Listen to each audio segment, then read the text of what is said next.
with the Republic of Football. I'm your host, Ishmael Johnson, the college editor here at Dave Campbell's Texas Football Suited and Booted edition, I guess. I'm alongside Mike Craven, our senior college insider.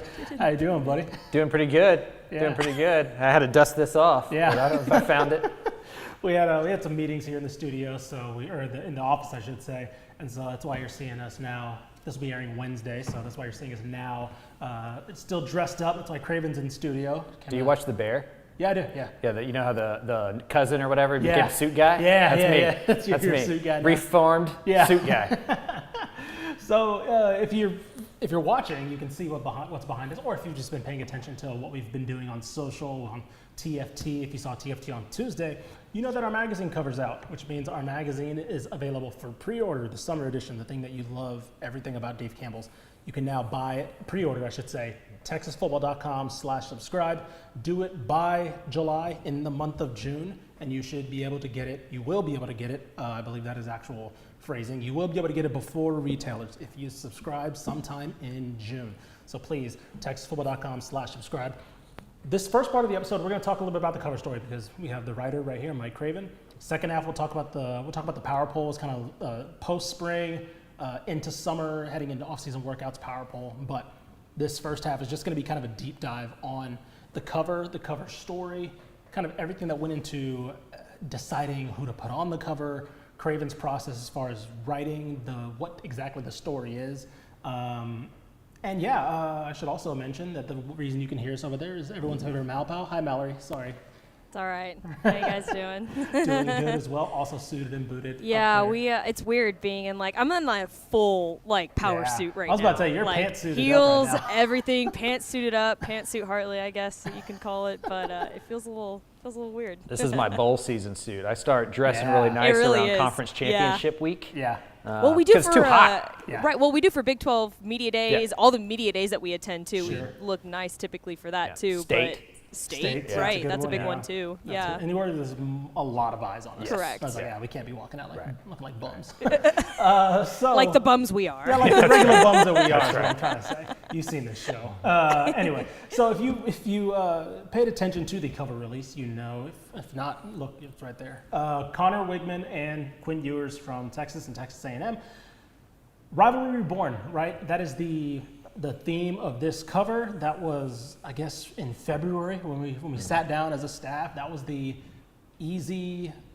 I mean, I'll say easy. I don't want to speak for you, but I'll say easy, kind of nailed in story right there. Heading into 2024, it felt like, and I'll pass this to you. It felt like, to me at least, we were heading into it saying okay, here's choice number one, and then if this somehow doesn't work logistically or for whatever reason, then we'll have to go from there. But I entered in that meeting and okay, it's going to be Texas A&M. Yeah, I mean, I bought a book last October about the rivalry, assuming that this was going to be the cover story, right? Yeah. I mean, because we have a cover from 12 years ago about play the game, yeah, right? Right. And so it felt like finishing the story there. I don't know what else the story would be. Some of it was what happened in the state last year. I guess SMU to the ACC, Texas to the SEC. But it just feels like having this game back is the biggest thing in the state, of course, but it's also so on brand for us because it's more than just a football game. Mm-hmm. We can talk about this in a second, but a lot of the story was about what it means to the state of Texas, what it means to the people inside the state of Texas. Even if you're not a Longhorn, even if you're not an Aggie, kind of what that game and what that rivalry means. So it just felt like the perfect Dave Campbell's cover story, to be honest. 100%. I agree. I think reading some of the reaction online, I think from both fan bases, right? Texas fans love it. Right? Oh man, Quinn's on the cover, right? Texas is back on the cover. A&M fans obviously like seeing their guy on the cover. The interesting, because the last time this happened was also Texas and A&M, Vince Young and Reggie McNeil. I think it was a similar dynamic to what I saw Monday. We're recording this on Tuesday. When we released it on Monday, a lot of people were like, well, Connor Wigman hasn't really, Quinn Ewers is on the cover of NCAA 25. He's going to be a Heisman, one of the Heisman favorites. Connor Wigman, we know the potential there, and he's kind of the face of that team right now that's kind of gone through some flux. Other than him, probably Mike Elko, right, the head coach, probably the other face of the team. But yeah, he's not as prominent, but I think it's a similar parallel to the Vince Young, Reggie McNeil one, right, where it's highly touted prospect, Connor Wigman, Vince Young, the starlet, right, and Reggie McNeil, kind of the what if he can get things clicking. So I don't know, I did find that wasn't intentional, right, but I do find it that it's kind of similar parallels between the last time we had two of these quarterbacks on.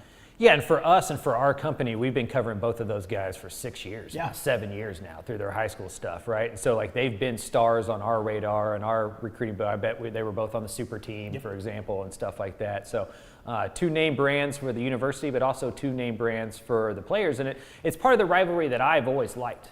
Like, if you're a Texas fan, you probably don't know many Georgia Bulldogs or Iowa State Cyclones or whoever, but you know Aggies. You may be sitting with them at Thanksgiving, right? Maybe your brother, or your uncle, your aunt, or your mom, or your dad. Quinn Ewers and Connor Wegman have known each other for almost a decade. You know, just from playing around the same circuits and hearing about each other and at huddle and rivals camps and the Elite 11. And so they've been intertwined for a long time. If Quinn doesn't reclassify, there's a whole conversation with who is the best quarterback in that class. Is it Connor Wegman? Is it Quinn Ewers? Is it Cade Klubnik, right? Like that was going to be the thing. So it just felt like a slam dunk. It's not always. Sure, yeah, no. You know, there's a lot of times where we argue, you know, and there's disagreements even by the time we settle on it. You know, there's probably some dissenting views within the room. It felt like this one was pretty nailed on, and just from seeing the reaction, even fans outside of Texas A&M, it seems like they've been like, that's probably what the cover should be. Right, 100%. And I think honestly, I think we got a little bit of a boost by seeing Quinn Ewers on the NCAA cover as well, because it got people thinking about cover athletes and prominence and kind of branding. So now let's talk a little bit about the cover story. You penned the cover story. I believe this is your 3rd. Is it? Yeah, 3rd summer, 6th overall Yes. cover story for us. So for me, and I guess when we initially talked about this rivalry, right, and we talked about this cover subject, to me, I'm wondering, I think we had different ideas of like what the cover story should be, because it's easy to go in and say, Texas versus Texas A&M is back. Why didn't they play for 10 years, right? All the politics that went into that. Kind of a completion of Brian Curtis's story that you mentioned, the play the game story that we had in 2013, I believe. Some people may have said, okay, just preview the game, right? Where the programs have gone for the past 10 years. You kind of took a different approach, which this is why I'm very excited for people to read it. It's an approach that I don't think many people would have taken. It's everybody around the programs, the alumni, the boosters, the former players, they're all happy for this, right? They're all excited. And the players are too. But you brought up a good point. It's been 10 years since this game has been played. What do these guys know this rivalry as being? And I think that was an interesting way to take it. Yeah, because I think it's always been bigger than a game, right? The Texas A&M rivalry is a culture war, right? Like it's urban versus rural. You know, it's maroon versus orange. It's College Station versus Austin. Like it's the two sides of the coin of the state of Texas. You know, and those lines are blurring, you know, as the state gets bigger. But back in 1920, you know, you were either a country folk or you were a city folk, right? And like Texas alums voted for which wars to go to. Aggie students fought for them. You know, like there was always this kind of disconnect. And even if you went to SMU or you went to Texas Tech or you didn't go to college at all, you identified with something about one of them. You either hated Texas for what they represented or you hated A&M for what they represented or vice versa. R.C. Slocum gave me what I think was the best quote that was in the article. And it's, you know, he didn't have to give his team a rah-rah speech when that came out. It was like, hey, from the oil fields of West Texas to the biggest buildings in Dallas, they're going to be talking about this game. You know, and it's bragging rights for the state of Texas. It's bragging rights within your family.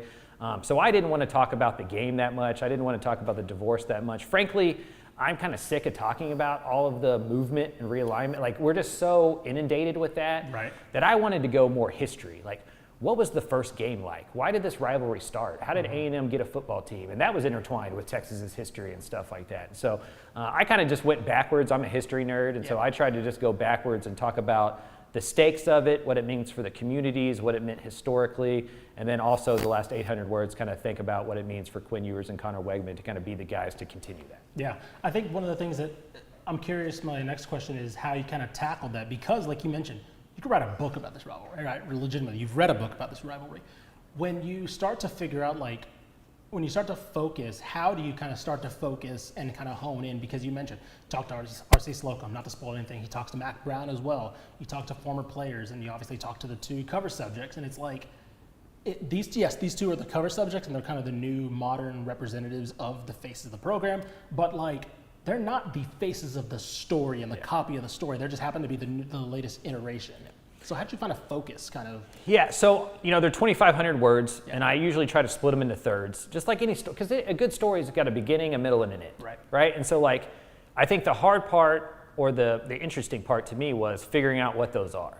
Do you go does the beginning all the way in 1980 or 1898, or is it 2012? You know, like where is the beginning for you?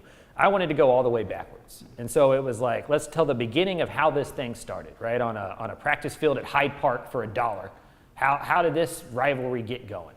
And then the second part is like, what was the rivalry? That's where Mac Brown and R.C. Slocum and kind of what the rivalry was, you know, from that first game to the last game. And then it was leaving that last part to be like what the rivalry is going to mean, what it means for the next generation, what it still means to that generation. Sure.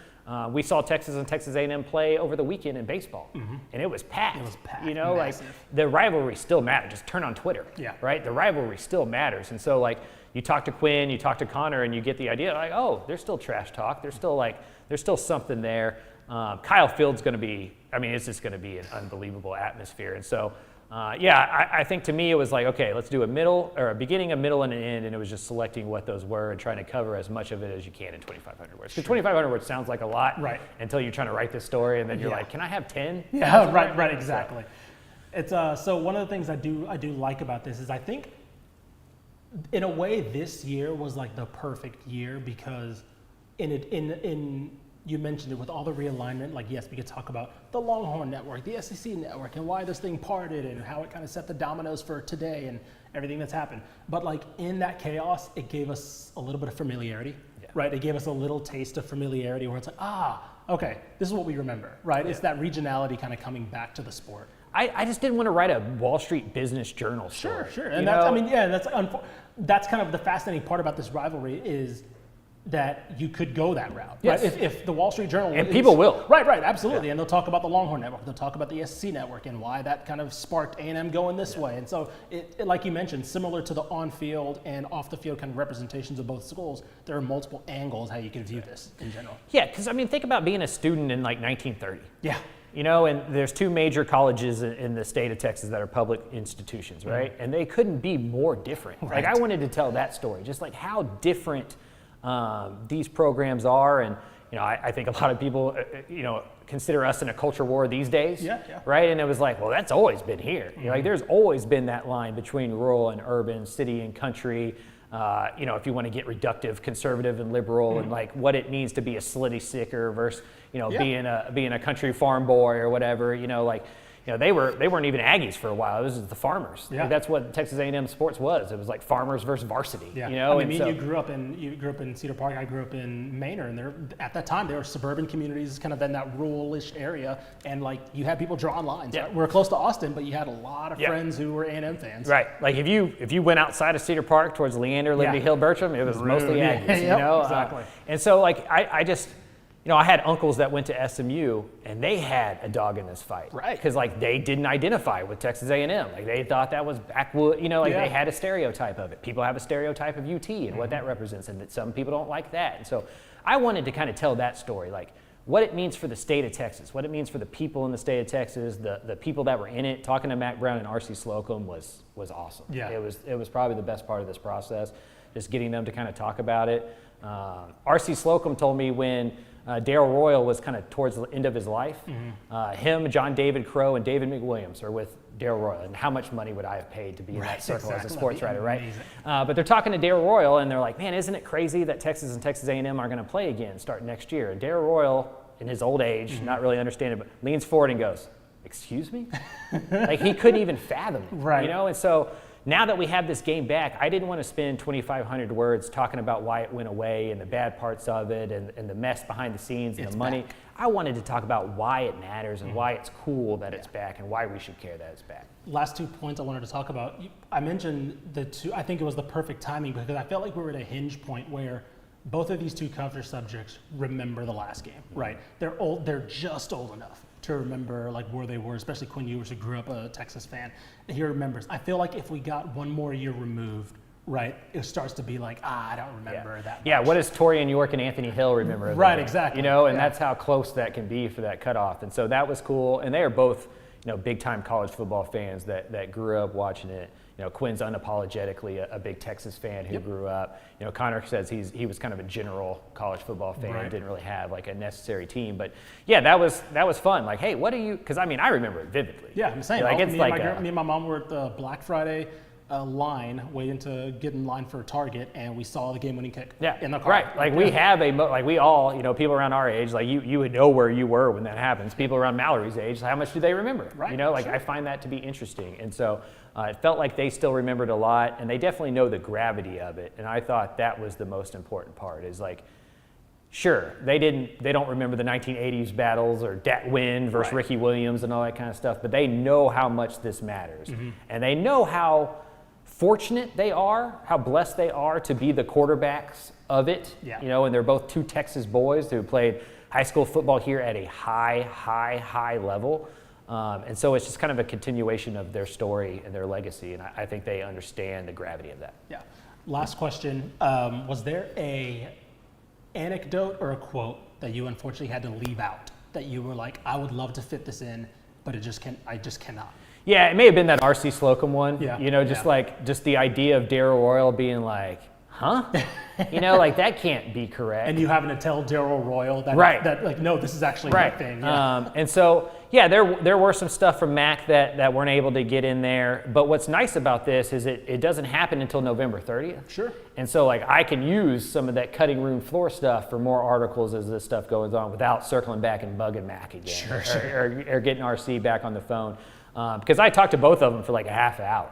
Like, it was just, I was just a football dork like myself. I mean, I grew up watching this game. Like, Exactly. I told Tepper this on TFT. We didn't have Thanksgiving as my family on Thanksgiving because my grandfather had to go to work the on game, yeah. Thanksgiving. And so we did it Wednesday night. Like, that's when we did our Thanksgiving. For the last 12 years, he's been like, who are you people? And why do I have to hang out with you on Thanksgiving? And so, it was just fun to talk about this game with the people who had played it so much. I guess to answer your question, I think the thing that I didn't get into the story that I wish is how close they were, close Mac and RC was, and how much the bonfire tragedy kind of changed the relationship between Texas and Texas A&M. Right? Sure. It was never Texas and OU or Texas and Arkansas in terms of hatred. Right.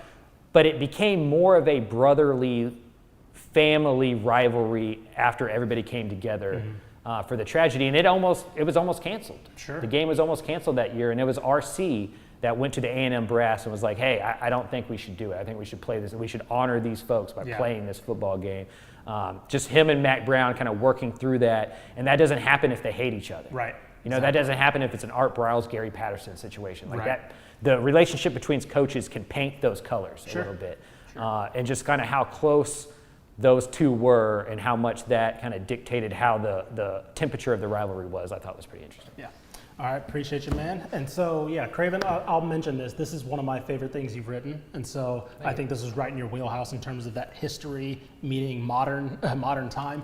I think this was kind of right in your wheelhouse. So again, TexasFootball.com/subscribe. We'll be rolling out a bunch of content as the next month kind of rolls along, as the magazines get out to subscribers, to make sure that you, as you see right here on the screen, if you're watching, if you subscribe at TexasFootball.com/subscribe anytime in the month of June, you will get it before it hits retail. That won't be till July. I can't even say when it'll hit retail, but I can guarantee you will get it before then if you subscribe at TexasFootball.com/subscribe for, again, the main cover story on the Texas A&M Texas rivalry. And also, I know this isn't a high school show, but Gary and Jeff Joseph as well, penned by Carter Yates, our college football writer. He did a fantastic job on the Gatefold story as well. So if you're a PNG or Katy fan, or just a fan of the history of high school football, definitely check that one out. Kind of one of the new first families in high school football. So yeah, Mike Craven, appreciate you, buddy. All right, so before we get over to the next segment where we'll discuss Craven's Power Poll post-spring, him and Carter will break that down. I want to tell you a little bit about, if you're watching right over here, you can see homefieldapparel.com, excuse me. If you use promo code DCTF for homefieldapparel.com, you get 15% off your first time purchase. I especially am looking at UTSA fans right now. Meep. If you did not see their new drop, they will have, or excuse me, their hint of a new drop. I believe in the next 7 weeks or so, they're going to roll out 7 new schools. UTSA will be the latest Texas school. So again, for a school that we were discussing this before we started recording, I was about to say Mallory wants to get Craven doing the the meat right now. For a school that does not have Don't like that. for a new school that's usually hard to find imagery, the fact that Home Field was able to go to them, and I'm very excited to see the kind of stuff that they have, because the retro stuff they do have is pretty cool. I like the old retro rowdy they have. I bet it is pretty sick. I was about to say, I'm very, very genuinely I can't wait. I'm going to excited. buy you a shirt with the code DCTF so I get a little kickback from it. I'm going to buy you a UTSA shirt. You're going to have to tell me your size. I'd imagine small, but you can tell me your size later. I won't wear it. I can't wait. I can't burn wait. it. So Just kidding. It's going to be pretty sick, so I'll probably have to wear it. Yeah. it's going to be pretty sick. So UTSA will join the other cohorts of Texas programs that have it. I believe that is just, I'm going to call them out right now. I believe it's just Texas State, Sam Houston. I believe those might be the only FBS programs now that do not have an affiliation with Home Field Apparel. So Yeah. I will put pressure on those. I've already made my calls to where my connections are, trying to get them. If you want part of a brand that takes your university's history and imagery into very thoughtful consideration with really, really impressive merch, I dare you to go to another college apparel website that has better imagery and better association with vintage branding than homefieldapparel.com. So again, promo code DCTF, or if you are listening to any of the other shows on here, you can absolutely go through and subscribe, or excuse me, support any of the other ROF shows. They have their own promo code, also 15% off their first time purchase as well. I heard Texas State gets theirs as soon as they beat UTSA. Whoa. All right. Anyway, we're gonna move on to, Oh, whoa. now that I'm done with that read and Craven fried me one more time for that rivalry, I'm He's hoping, please do it this He's time. laughing right into the Actually, camera. honestly, what it is Yeah. like I think I'm running out of time, and so I got to We'll see. fit I these thought in. I thought it was coming like 4 years I got to fit this in before week 2 because it could get dicey. We'll see. Please do it this year. Anyway, homefieldapparel.com, promo code DCTF, first time purchase. And before we get back with our next segment, our last segment, here are a word from our sponsors. I feel like bustin' loose, bustin' loose. Come on, get on up. Oh yeah, get on up. Bustin' loose when you wanna sing. Bustin' loose, baby, do your thing. Talking about bustin' loose, yeah. Hi, I'm Jennifer Potter, Executive Director of Be Well Texas. Too many people are struggling alone these days, and alcohol and drug deaths are increasing. We started Be Well Texas to offer high-quality, science-based addiction treatment and recovery services anywhere, even at home. We provide compassionate, caring support, virtually or in person. In many cases, there is no cost for treatment if you don't have insurance. Really. Welcome to Be Well Texas. We're glad you're here. Wing is the largest residential drone delivery provider in the world, delivering to your home in less than 30 minutes. Order using an app just like other popular delivery services, and Wing's automated drone takes care of the rest.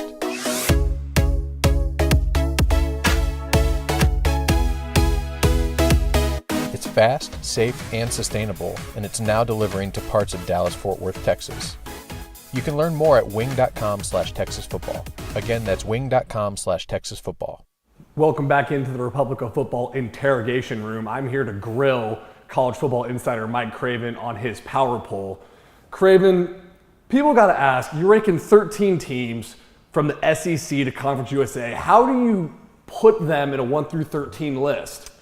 Yeah, I think the easy way to do it would be just rank them the way the AP poll would rank them, right? Just the best team to the worst team. But it's not very fun, and it would always be the P4 probably up top, Texas A&M, the top spot. So we try to look at it more like a pound-for-pound list, like the way boxing or MMA would do it. Like a middleweight's never going to beat the heavyweight, but maybe the middleweight champion is a better middleweight than the heavyweight champion is a heavyweight.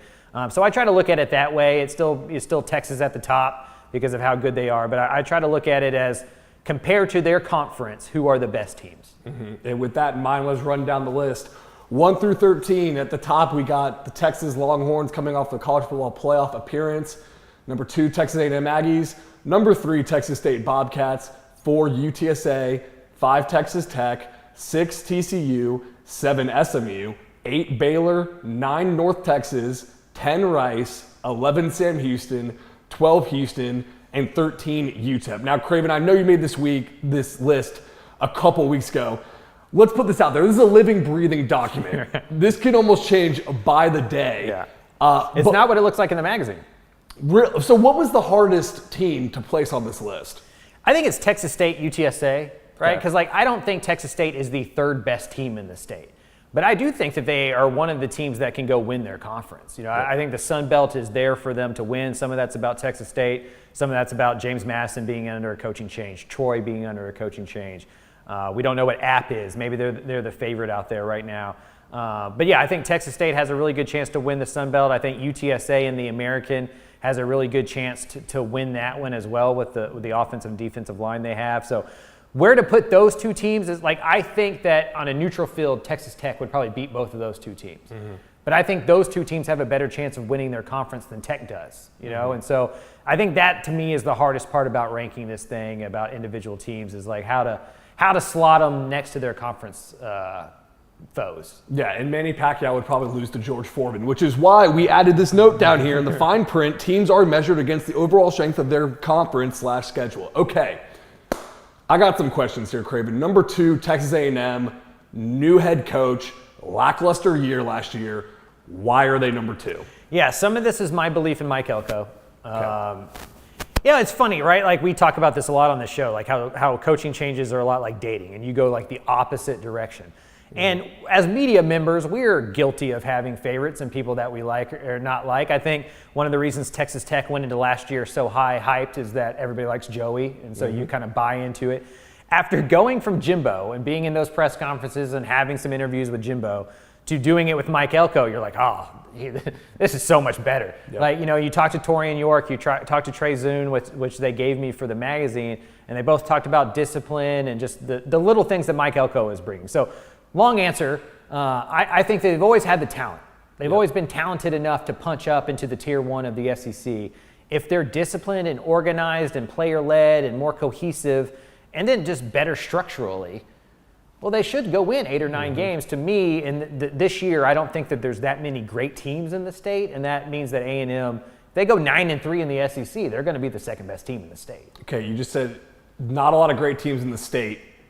What is your overall opinion of the power poll in the year we're about to have in Texas college football? Yeah, I think it's a down year. I think it's a down year for the state of Texas. A lot of it because of the quarterback position, and some of it's unknown. Texas Tech could be a dark horse in the Big 12, but what's Barron Morton's health? Mm-hmm. TCU could make a run in the Big 12. They did it in 2022 when we didn't think it was coming. What's Josh Hoover's health? He missed the spring. Willie Fritz is a new coach at Houston. We have no idea what's happening at Baylor. Your guess is as good as mine there, right? And so at the top, SMU. They won 11 games last year. They've turned the corner as a program. They're doing great in NIL and the transfer portal, but they were 0-3 against the P4 next year. How are they going to do? And so, UTEP, who knows? Sam Houston loses 5 games by 5 plays, right? So there's just so much. North Texas, I think, had 7 or 8 games where they were within 1 score with 4 minutes left, and they lose most of those games. Mallory's shaking her head yes over there. So I see it. There's just so much coin flip here.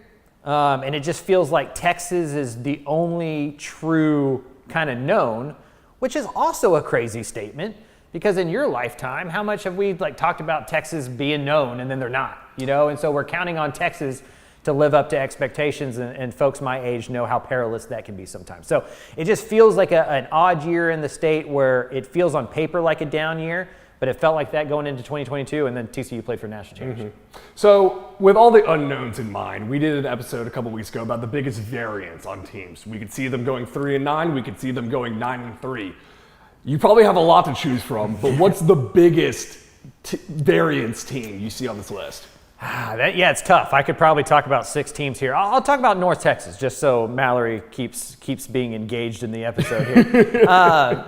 I think North Texas with their offense and Chandler Morris coming in, that wide receiver room, I'm just a big believer in what Eric Morris does offensively. They're going to score points. And the American being what the American is, they're going to be in a lot of one-possession games in the fourth quarter that just come down to a score, come down to a defensive stop or an offensive stop. North Texas to me is a lot like SMU, the year before, where the first year Rhett Lashley was there, they scored a lot of points and their defense was really bad. And then year 2, the defense caught up with the offense and they go and win the AAC championship. I don't know if North Texas makes that kind of jump. But if they can go from the 131st scoring defense to the 71st scoring defense, they can win 8 or 9 games. If they stay the 131st worst defense in FBS, they're probably going to win 4 or 5. So it feels like they have, if you flash forward to November, October, or December, and you're like, North Texas is 8-3 going into the last game. I'm like, yeah, I can see it. If you're like, they're 3-8 going into the last game, I'm like, yeah, I kind of see that too.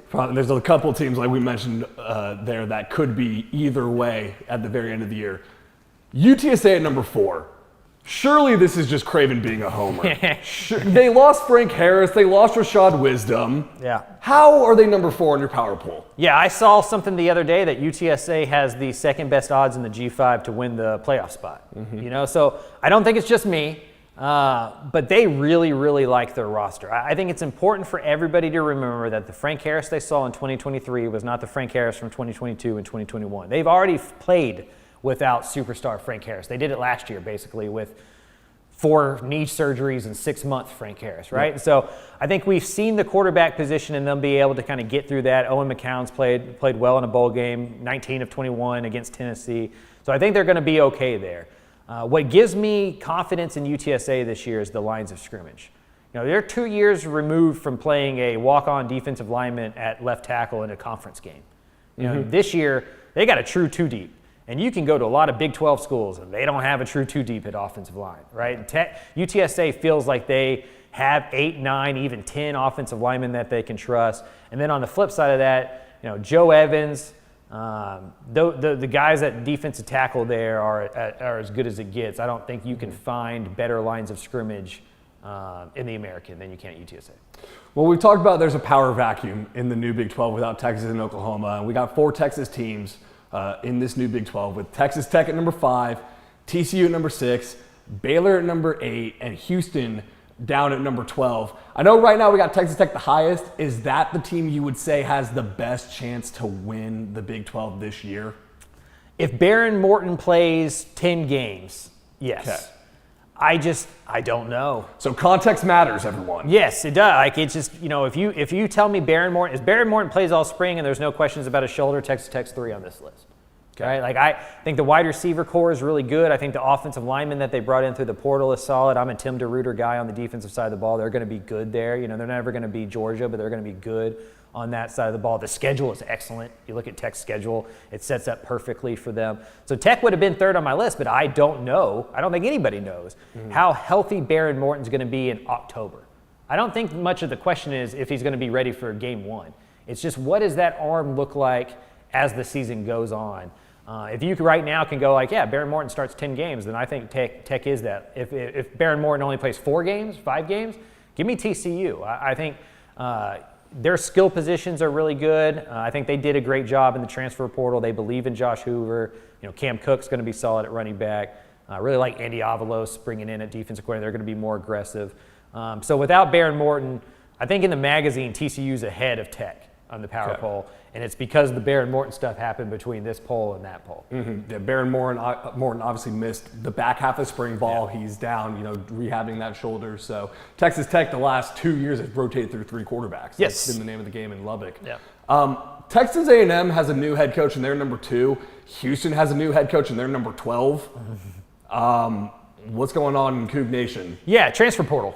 Right, like you look at A&M's transfer portal class, and even losing Walter Nolan, even losing Evan Stewart, I think they added better. Their imports are better than their exports. Yes. Right, even if it's not star ranking that true, like personality-wise, team-wise, like I think that they got better through the portal. It'd be hard to argue Houston got better through the portal. Like they got ravished through the portal, and I think long-term Houston is going to be in a better position. Like we've talked about this in the office, right? Willie Fritz's Novocaine. Give it some time, it's going to work.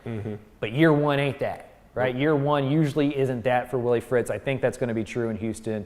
You know, 3, 4, 5 wins, I think, is what they're going to end up with. Just because I don't know how you turn over a roster that way without, you know, all the money NIL A&M has to bring in stars. Yeah, Willie Fritz is like Dalton Roadhouse. It'll get worse before it gets better. Now, the bottom half of this list, 10 through 13, right here. Who's a team you could see by the end of the season we're talking about they're in the top half of the list?